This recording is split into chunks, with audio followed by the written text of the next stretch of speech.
Good morning sir. కొన్ని ప్రశ్నలు అడగడానికి వచ్చాను సార్. మన హార్ట్కి సంబంధించిన ప్రజలలో ఉండే కొన్ని క్వశ్చన్స్ మిమ్మల్ని అడిగి తెలుసుకోవడానికి వచ్చాను. నమస్కారం అండి, నేను మీ డాక్టర్ ఆదిత్య శ్రీరామ్ శాస్త్రి, మైత్రి హాస్పిటల్స్, మట్పల్లి. సార్, అసలు హార్ట్ అంటే ఏంటి సార్? దానివల్ల ప్రయోజనాలు ఏంటి? యాక్చువల్గా హార్ట్ అంటే అది ఒక శక్తివంతమైన కండరాల పంప్ లాంటిది. మీకు ఇంకా సులభంగా చెప్పాలి అంటే మనకి ఇంట్లో మనం రెగ్యులర్గా చూసే వాటర్ పంప్స్ ఉంటాయి కదా, సేమ్ వాటర్ పంప్స్ లాంటిదే. అది మన ఏంటంటే మన శరీరంలోని మన ఛాతీ ప్రాంతంలో దాన్ని అమర్చబడిన ఒక అవయవం అది. అదేంటంటే బయట మనం చూసే వాటర్ పంప్స్ లాగే అది హార్ట్ అన్నది ఏంటి అంటే రక్తాన్ని మన శరీరం మొత్తం పంపు చేసే ఒక అవయవం అది. హార్ట్ అటాక్ ఎందుకు వస్తుంది సార్? అలా రావడానికి కారణాలు ఏంటి? హార్ట్ అటాక్ రాకుండా ఉండడానికి ఏం చేయాలి సార్? హార్ట్ అటాక్ వస్తే ఏం సమస్యలు ఉంటాయి?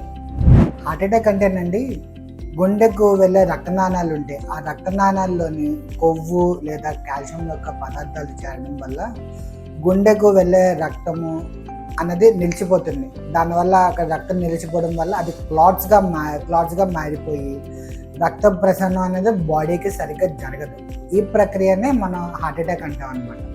దీనివల్ల ఏంటంటే శరీరానికి రక్తం అనేది రక్తం అందక దీనివల్ల ఏంటంటే హార్ట్ పంపింగ్ అనేది బాగా వీక్ అయిపోయి కార్డియాక్ అరెస్ట్ లాంటివి జరుగుతాయి.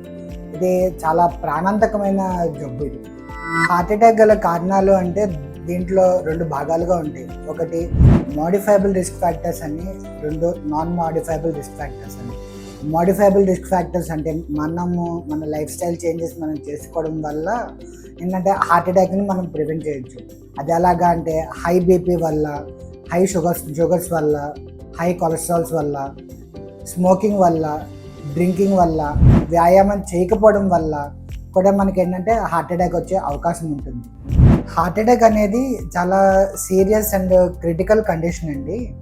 హార్ట్ అటాక్ అంటే ఏంటంటే ఇందాక చెప్పినట్టు గుండెకి వెళ్ళే రక్తనాళం మూసుకుపోవడం.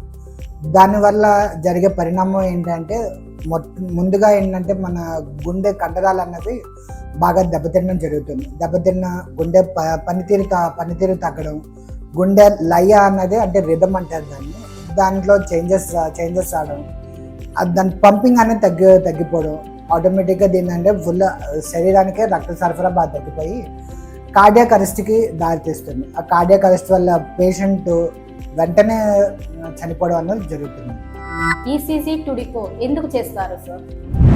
ఈసీజీ టుడికో ఎందుకు చేస్తారంటే గుండెపోటు లేదా గుండె సమస్యలు ఉన్నాయన్న అనుమానం వ్యక్తపరచడానికి అవి ఈసీజీ టుడికోని చేస్తారు.